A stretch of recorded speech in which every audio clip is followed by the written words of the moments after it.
Hello everybody.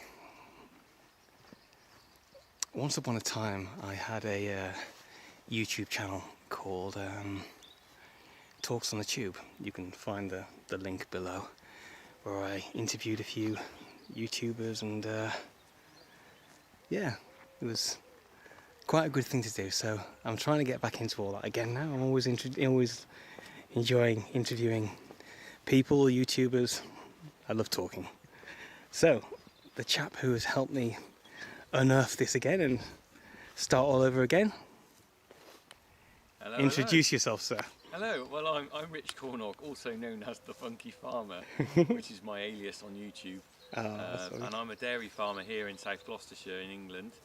And I basically run a small family farm with my brother Tom, and every now and then I upload videos onto YouTube for people to look at, to get a kind of idea of what it's like behind the scenes on a real farm rather than a kind of show farm, if you like. Okay, so what we'll do is I'll actually put the link to your channel directly beneath this video.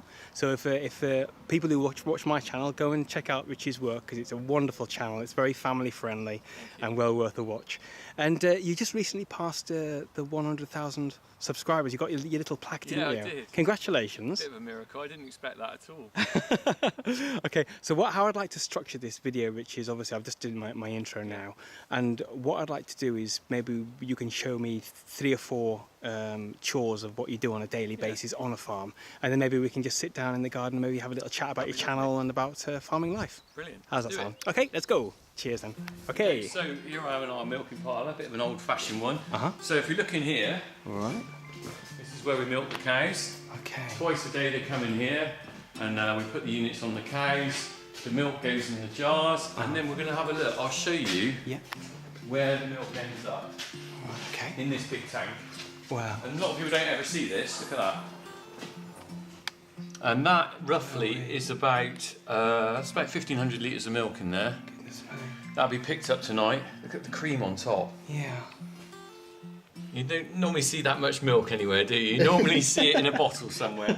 So that's going to be collected tonight. That's chilled down to about 3 degrees. Okay. That'll be picked up tonight by a milking tanker and taken off to be bottled up in Stonehouse. Wow. Amazing. There you go. Right, on to the next one. Okay, so I'll just take you in here and we'll just show you a few of the calves that we've got on the farm. So these are the calves that are born on the farm. You might want to climb up on the gate and have a look. Okay. Whichever way you want to do it. But I see rats in the way. Oh, we've got some over there. There's the bigger ones there. And there's the younger ones. Are you right there? Oh, yeah, I've got these lovely wellies on that you loaned to me. Hello. And these are British Friesian calves. They're females, and they'll all end up one day being in the milking herd, being milked. Right. But for now, they're just being fed in here. We give them some barley straw to eat, and also, if you look behind me, in this bucket, these are feed pellets. Right. Okay. Farmers call them cake, so I call this cattle cake. Okay. But it's not actually cake, is it? It's pellets. Oh, am I allowed to? Yeah, sure. Would you mind? It's basically made up of corn. Not to eat for myself, but You could eat this. I wouldn't recommend it, but it's, yeah, not very nice. It's basically made up of corn. There'll be a bit of molasses in there. Okay. Some soya, perhaps, and it's a protein pellet. So it just basically gives them more of a balanced diet, so they can eat that, and it'll help with their growth in the same way as you want your children to have a balanced diet. No, of course. These animals here have got to have a balanced diet. Yeah. Okay. Well, let's see if I can have a little feed of one. Are they quite? I don't know if they'll eat it from your hand, but they'll probably sniff you. Okay. Let's give it a go. Let's see what happens. Hello. Hello. Oh, contemplating. It's because I've never fed them, see, so they're not used to it. Oh, right, gotcha. Okay. If I'd done that right from birth, they would probably just eat from your hand, but because they're not used to having that, No, that's they're fair thinking, enough. what are you doing? Oh, well. Man putting that out. If I tipped it in the trough there, they would eat it straight away. Okay. You just put it in there, yeah? That's it. Yeah, chuck Oh, it in there, see if they you're like it. contemplating. Oh, There got the you go. magic touch. There you go. Oh, well, I almost did. Okay. I'll just put it in here, yeah? A little bit there. There you go.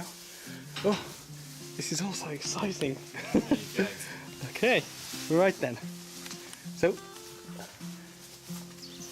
see you later. They'll end up in the field soon. Oh, They're just in here while we're sort of nursing them through. no, that's lovely. Right then, thank Right, you want to go and see a tractor? I do indeed. Cheers, Rich. Right.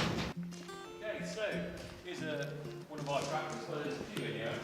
An old Massey Ferguson over there. Now, I remember my dad bought that brand new in 1979. Okay. And that was a high-tech modern tractor, and now it's classed as vintage, because you know how things move on. Yeah, of course. I don't think it's vintage, I just think it's a tractor my dad bought, and now suddenly it's a collector's item. But these are the more modern tractors. This is a 105 horsepower McCormick, Right. four-wheel drive. Now that's the main thing that's changed in my lifetime, is that these tractors now, the drive is on all four wheels, so you're less likely to get stuck in the mud, and they're very good for pulling big implements and stuff. This is good handy loader bucket on the front. Okay. And so this is what I tend to drive around in.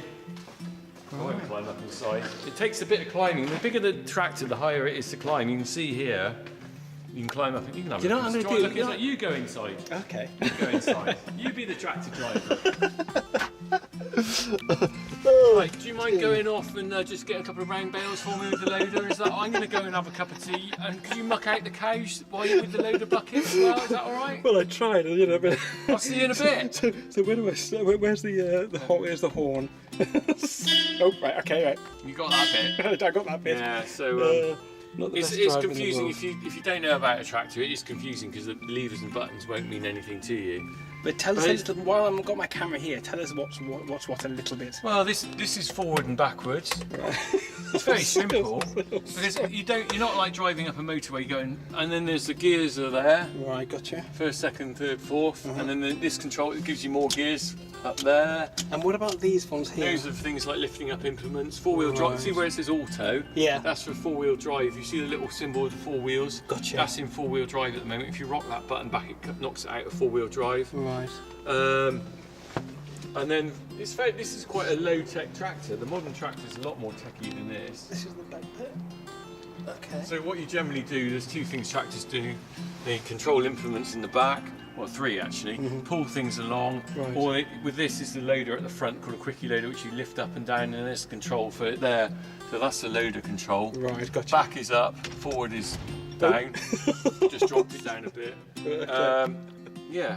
Well, So it's something everyone needs on a farm, really. and out of is it these three that you have? What's probably the most powerful one? This one. This one here, yeah. Yeah, and realistically, in modern farming terms, this isn't that powerful. Okay. This is 105 horsepower, but a lot, tractors are getting bigger and bigger all the time. Right. Okay.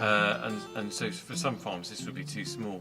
Okay. But for our needs, is plenty big enough. Okay. There you go. Cheers, Rick.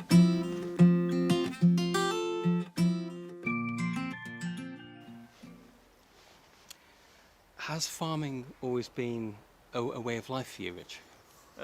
Yeah, it has actually. I grew up on the farm. It was always there. Some early memories, I think.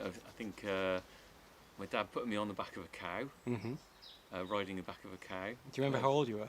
Oh, I guess we were very small. Must have been sort of 5 or 6 or something.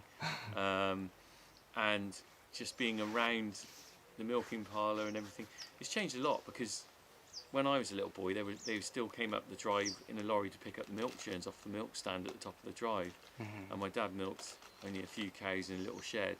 And I remember an old-fashioned milk cooler that ran down. And you don't think about those memories until like someone like you says, "Have you always been, around farming?" And it's just suddenly, oh yeah, So yeah, I mean, it's just always been part of my life, really. Which leads me on to my next question. Would you say that like farming is like a generational thing, or can people from the outside come into it, or is it usually passed down from families and things? That's an interesting point. It's a bit of both, actually. I think it's not impossible to get into owning your own farm, but it is quite difficult because of the actual capital involved in getting a farm. To get a reasonable sized farm, you're talking millions of pounds really to buy the land, although you can rent, so that's not impossible. So a lot of farms are passed down through the generations just because the son might come onto the farm, he takes over from the dad who gets a bit worn out, to be honest, and it just goes on down the line, and that's an easy way to go. But there are lots of opportunities for people to get into farming. I mean, I went to agricultural college, and a lot of people then went from there. They didn't necessarily go on to own their farm, but what they ended up doing is getting into places where they would work on a farm, like be a herdsman or something like that, or involved in the wider agricultural industry, like being part of a company, for example, TH White's, who sort of maintain agricultural equipment. They might go into contracting. You know, I've seen people who've actually started with no farming background start by buying their own tractor and doing a bit of contract work, then eventually getting a couple of acres of land, and then building up from there, and to the point actually where they have actually got their own farm. So it is all possible, but sometimes that does take generations, if you like, because what generally happens is you start small, and every generation builds a little bit on that. So some of these family farms that might have been in the family for a long time, they might be 300 acres now, but they might have started with 20, 100 years ago, and each generation has added a bit on and passed it down. But there's certainly plenty of opportunities for people to get into farming. Did you, when you just said then the college, you studied at college, did you get quite a lot from that? Or did massive. Or was it more Massive. hands-on that you got the experience from, or was college a benefit? Massive. It wasn't just the education, it was the experience of getting off the farm, mixing with other people, getting other ideas. I went off and did a gap year in Banbury in Oxfordshire, which is completely different farming than what my father was doing. It was a big place with the big dairy herd, but it also had sheep and arable. It taught you a lot about independence, mixing with other people, just getting other ideas. I don't think it's a good thing for any farmer's son to just go straight into the farm and follow his dad and not go off and do something else, because I mean, why is that? Because you're then just focused on what you see on that farm, and you haven't really seen a lot else. You know, going off somewhere else gets you other ideas, like anyone else. You know, it's good to travel, if you like, because you get to see other cultures, you get other experiences, and it can impact on what you think. It molds you as a person. Yeah, same with farming. I think you need to go out there, get some other ideas, and you know, people have got great ideas, and you don't always see them. If you stay on your family farm and don't do that travelling off, you don't get the other influences. But also, agricultural college was a great laugh. You know, it wasn't. I'm sure it was. You know, plenty of beer and a few girls, and like you do. Plenty of late nights, and just a lovely place to be. And I was very fortunate. I went to a nice college, at Hartbury Agricultural College. I treasure my time there, really. Would you say if somebody was thinking about getting into farming, I said this to you a bit earlier when we were driving along, predominantly young people, and they were just thinking about, you know, they wouldn't mind getting into farming.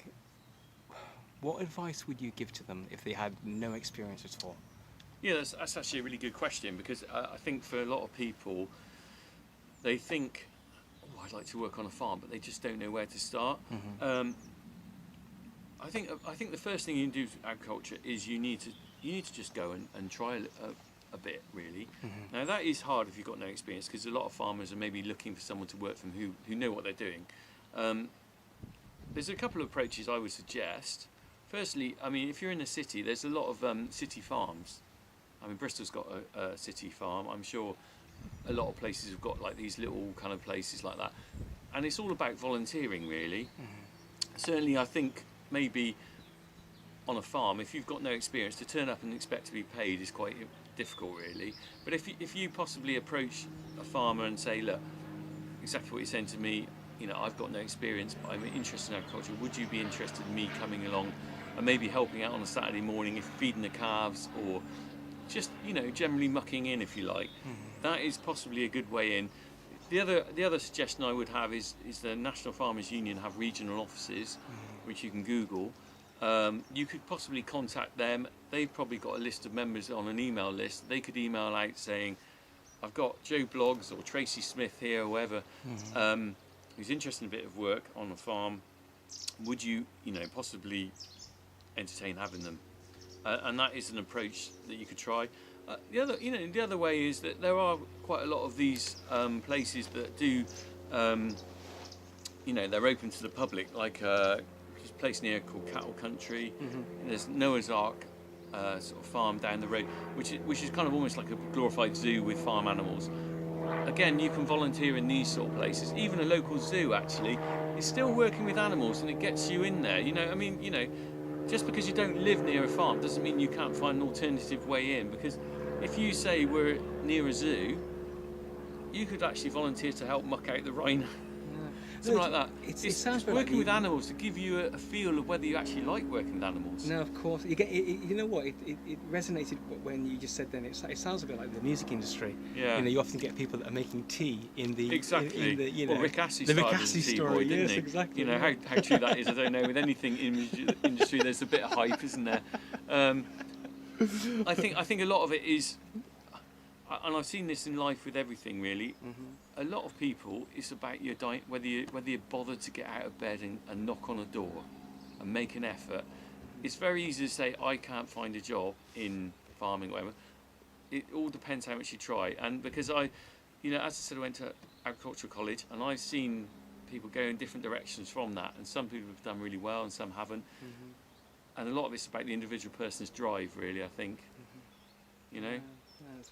Okay, I have a couple of questions from a dear friend of mine, Michael, Hi, Mike. who helps me with my editing, and he asked me if it would be okay to ask you, with technology advancements, how do you see, with all the technological advancements now, how do you see the future of farming? Again, is it good, or is there pros, cons?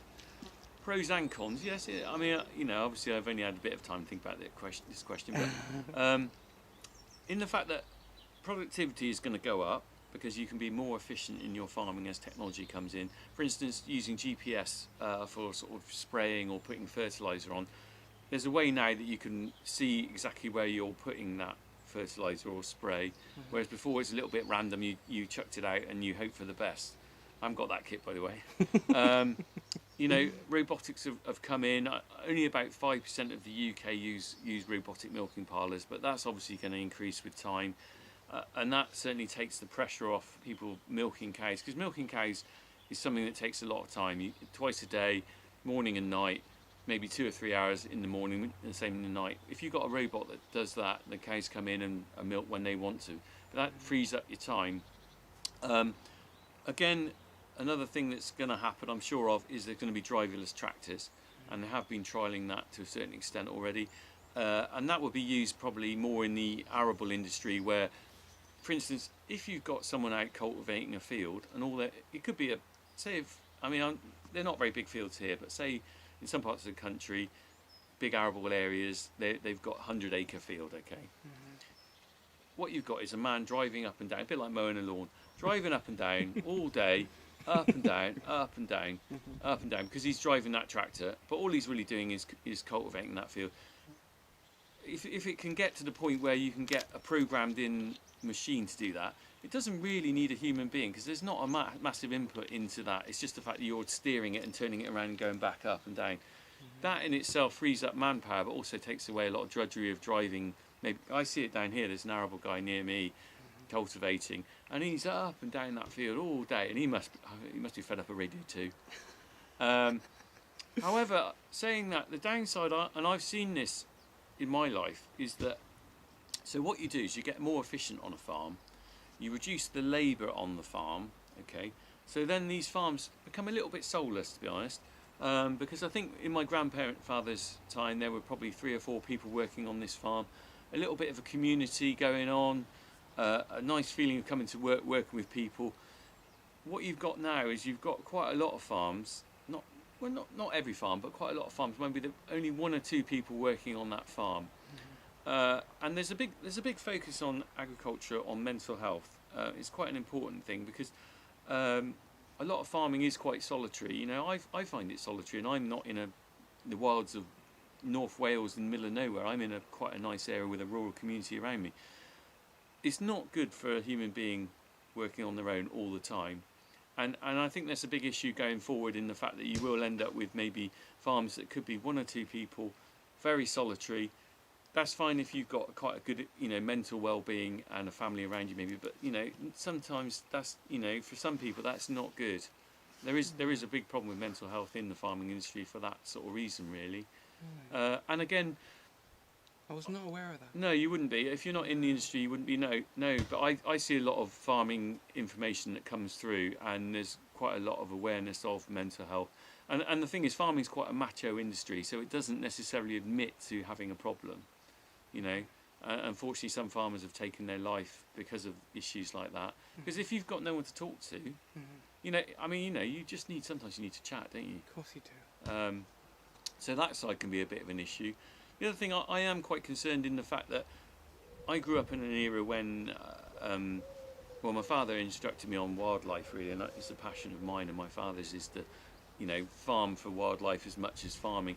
Once you get too intensive and commercialised with doing solitary farming with big fields and robots and everything, you don't necessarily worry about the little details about the fact that, you know, you haven't got the time maybe to plant a tree or to look after the hedgerows as well as you could, because you're too busy focused on trying to get every last penny out of that farm. So you can lose a little bit of the humanity, I think, on a farm if it gets too big and too commercial. And Michael also touched on global warming. Yeah. You know, what are your thoughts on that? It's a big focus on farming at the moment, actually. Several sort of angles really is what impact the farming is having on the global warming. Certainly there's a lot of pressure on meat and stuff and dairy because of the fact that the animals might be having an impact on climate change. There's also, going forward, there is what impact will climate change have on the actual farming. You know, if we have a changing climate on the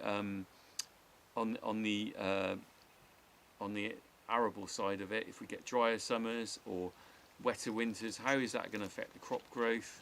You know, are you going to be able to grow certain crops in this area? You know, maybe it'll be a good place to grow grapes in the future. You know, and things like dairy farming need a lot of rain really to grow grass. And as you saw last year, we had a very dry summer. The impact of that was quite considerable. If that was a continual pattern, it would make it a lot harder to be a dairy farmer. Also, my son's kicking a football down there. I hope it's not impacting too much. In his Liverpool shirt. Yeah, I hope it's not impacting too much on the sound quality. It's all right. I just thought I'd explain, because if people can't see him off camera, all you can hear is a football being kicked. But you can hear my bottle as well. Oh, well, there you go. We're not in the BBC, are we? We're doing a little home presentation. My channel isn't that big. Yeah. No, but just to close with, Rich, if it's okay, obviously I found you on YouTube, and I emailed a few people, because I used to do this. I used to interview a few, as you saw. Yeah, I some saw of my you've got work. some very interesting interviews actually with older gentlemen and No, everything. with Peter Oakley, who was geriatric 1927, who did it was a very big YouTuber at the start. Please, Jack. Sorry. It's okay. I just wanted to, like, you were one of the few YouTubers that approached me and said, hey, let's do this. But how, just like in a nutshell, how has your YouTube experience been? You know, does it, you know, when you say the solitary environment sometimes, is that sometimes quite a nice thing to have, in the sense of people communicating with you, leaving comments and things? Yeah, it is. The interaction, if you see what I mean. It's a kind of weird thing. It's hard to put it all into words, really, experiencing having a YouTube channel and how it's grown, and because when I started, I didn't have a plan. I think, see, I started doing YouTube about 7 years ago. And the focus on YouTube has changed a lot in that time. I think when I started, you see, I didn't really think about growing a channel, or I didn't have a plan. There was no plan to be a YouTuber, if you like. What I did, I'd had a book published called A Year on a Dairy Farm, and then I decided to do videos on that, and I put them on YouTube as a way really for my kids to see. I was thinking about doing a DVD or something, and it really wasn't going to be practical. At the time, there wasn't really a YouTube culture, as in there's celebrities and, no, of course, you know, because some YouTubers are massive now, aren't they? Yeah. And what I see now is that some people are doing YouTube because they want to be a celebrity or famous or make a living out of YouTube. And I wasn't aiming to be that at all. I was aiming to be this guy who just put a few videos on there. And of course, you know, when I started from nothing. I didn't think anyone would be interested, and didn't realise it was like, ooh, this is quite fun. And it's grown. It's kind of weird now, because I have this kind of weird relationship with people watching what I do, and sometimes I feel like backing off, because I'm sort of like, I didn't realise that people would really listen to me. And I'm not this flipping agricultural guru. We've got a little farm here. We're very old-fashioned. I'm not a kind of example of maybe how to farm. And I'm just trying to show people what I do. And I realise now people are saying, oh, I'm inspired by what you do and everything, which is lovely. But I'm not this kind of like guru farming guy. I'm this guy who just happens to have people that like watching what I do. But I do love the interaction. I get quite a lot of messages. Some of them are private messages, and some of the public ones you see on the kind of comments on the channel. But other ones I get messages from people. Some of them I've helped with different things. I've helped an autistic guy that as part of this thing on the other side of the country. I didn't realise they were using my videos to help this autistic guy kind of learn, and because he was interested in farming. And what they did, they found that if you watch the farming videos, he was actually taking stuff. So what they would do, they would watch my videos. I didn't know, I wasn't planning to do this. They watched my videos, they then sort of write a questionnaire for him, and then he watches the videos, and then he kind of works on this questionnaire. Because I think, like anything, if you're interested in the subject, you'll take it in a lot more than you will if someone's, for instance, if you're at school. I used to really like history, so I found that subject easy because I liked it. I hated German. I couldn't get on with it, so I never was interested in it. It's the same with learning, isn't it? Anything. If you're interested in a subject, you'll take it in. And they where your passion lies. Yeah, and they use my videos for that. So that's really lovely. And I'm rambling on a bit here, like I do. No, it's all. It's fantastic. It's lovely. I found, and going back to what I was saying earlier about mental health, I do find it quite solitary on the farm, and I really enjoy the interaction with this has brought me. But also, I've met some really nice people, and do you know what? It's really nice when you go somewhere and someone says, "Hi, Rich, I've watched your videos and stuff." But it is weird because I kind of don't know where the videos go. I make a video, press publish or whatever, and I don't know who's watching that. And then suddenly there's someone flipping Canada watching it. And weird. I sometimes think to myself, like, especially with the ones that aren't doing too badly on my channel, the ones where I walk around cities and towns. Yeah. And obviously sometimes if I'm doing public transport or something, I'm sitting there and I'm just like watching people on their plugs and things, and they're just looking at their phone or something, because somebody somewhere in any aspect of on the toilet, anything, they could be watching your video. I know. It is quite weird as well, actually, because as I've progressed with this channel and doing it, I realise that certain videos perform better than others. Okay. Of course, yeah. Now, if I was trying to do this as a living and being a YouTube star, if you like, I actually ought to be focusing on the videos that are really popular, which I kind of know, like from my channel experience, that if I do stuff with tractors and machinery and stuff, that's what people really like. But what I've done is I haven't done that, because what I really like is the broad palette, if you like. And do you know, one of my favourite ones is actually doing what you're doing, being the other side of the camera and chatting to people. I did one, I went to Wales recently and I filmed a butcher there. I really enjoyed that. I went to his butcher's shop, I filmed him cutting some lamb up for one video, and I did another one of the tour of the thing. But also know that those aren't the videos that people really love. It did get quite a lot of views, but nowhere near as much as if I went and filmed a tractor. However, I really like doing interview videos, and maybe in the future, if I ever retire, might be when I'm 80, I wouldn't mind doing a roving, bit like you've done coming here today. I wouldn't mind going around the country doing videos of maybe farming or what people do, because I'm fascinated by people, really. But that's not Likewise. what my channel attracts the views.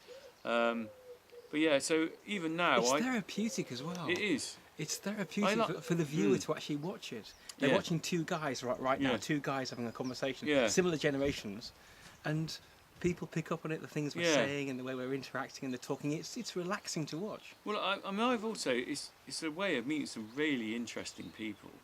I'm very lucky in the fact that, probably like yourself, if you say you're going to do something like this, it does open a door. If you just knocked up and said, "Can I have a chat?" They go, "What?" But if you say, I'm doing a YouTube channel and this is what I already do, have a look. Would you be interested? That helps. People having a backup generally work. are quite positive. I mean, a couple of years ago, I went to the Isle of Wight Cheese Company, did a little video of him making the cheese. That was really interesting. I did the butchers this year. I've done butchers, bakers. I need a candlestick maker. So I did the bakers in Salcombe. And I used to do a feature on Radio Bristol, actually. Yeah, I've seen the Get couple off of my videos. land. That was really, I really enjoyed doing that. And that was a little bit like a documentary on the radio. I did go to a few people, went to a butcher's and made sausages and stuff. That was an interesting thing, and I will do that again for YouTube. But yeah, I sort of tend to sort of do there isn't a. I'm not contrived. I think probably hopefully people see that. I'm not. My kids watch a lot of YouTube videos. I think young, and that's really what's interesting. I am rambling. I realise that. No, not at all. What's happened is definitely a massive change in the structure of TV, in the fact that my children now come home from school, and the first thing, if they're going to watch TV, they don't watch normal channels. They watch YouTube. Because there's something for them there. They can find a lot of things. But I watch a lot of YouTube channels, and it's really obvious that some of these guys are just doing it deliberately to get views. And fair enough, I don't knock that, because they're obviously hoping to be YouTube stars and make a living out of it, because you can make a living out of it if you get big. But I don't really do that. I really just documenting what I'm doing, and I said if I wanted to really focus on it, I'd have to probably change what I'm doing. But also, I've got a business to run. I can't be a YouTube star. Do you know the one thing I think that's quite similar between myself and yours channels is that it's almost like an audio scrapbook of our lives. Yeah, that's probably what it is. And you and me don't edit. We don't really edit much. You know, I don't edit at all. Well, again, that's something I haven't got the time for. No, exactly. But people still watch. Yeah. You know, it doesn't matter if it's edited. I don't get the view. I think I could probably be a lot slicker. I think, in theory, I should sit down every night for 2 hours doing music, graphics. But that's too time consuming. I haven't got the time. No, exactly. Again, these are the guys that are making a living out of this. They're probably paying some of the big guys. Yeah. Or they're focusing on that. I haven't got the time to do that. So basically what I'm doing, I'm filming what I do on the farm, and I'm more or less putting it all out there. I chop a few bits out, because at the end of the day, you film the floor by accident or anything. But otherwise, it's pretty well as I film, because I haven't got the time to make it all whizzy and super duper. Yeah. But just think of that YouTuber that's spending a load of money and no one looks at their work. Yeah. They top and tail it. They do everything. But I think that they're probably getting to, if they spend that time, they are probably. Is it PewDiePie or whatever? I don't even know the name. There's a lot of really good stuff out there. Family Fun Pack, my kids used to watch when they were younger. But they're all celebrity YouTubers, aren't they? It's a different sort of world than I'm living in. I'm not trying to be a celebrity YouTuber. No. Well, you're just doing it. Like I said, an audio scrapbook of your life, and that's wonderful to look back on. Well, it is really wonderful. I think I'm going to appreciate it more as time goes on. My dad was obviously not interested in being filmed, really. Are there any videos with your dad? I've got some videos of my dad. Yeah, on the channel. Yeah, there are some on there, but they're a bit few and far between. There's one of him bottle feeding a calf. There's one of him on the grey Fergie. There's another one of him, really nice one of him chopping a log. And thank God I did film those. And because he didn't want to be filmed really, but ultimately it was a good thing I did, because I've got that memory of him. But also, I really like the fact that I've got videos of the kids growing up on the farm, because who knows where the future of this farm is. It's not guaranteed. It's a difficult way of making a living, and they've got their own choices to make. They can go off and do whatever they want, and I'm happy for them to do that.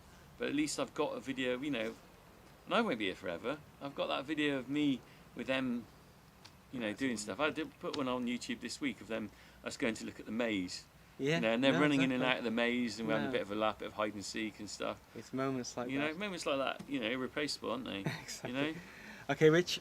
Listen, it's been lovely meeting yourself and your wife and your children, and thanks. It's been worth every penny of the trip over from London and coming down. And all I can say is good luck to you and your family, and for the future of your YouTube channel. I look forward to seeing this and beyond. Yeah.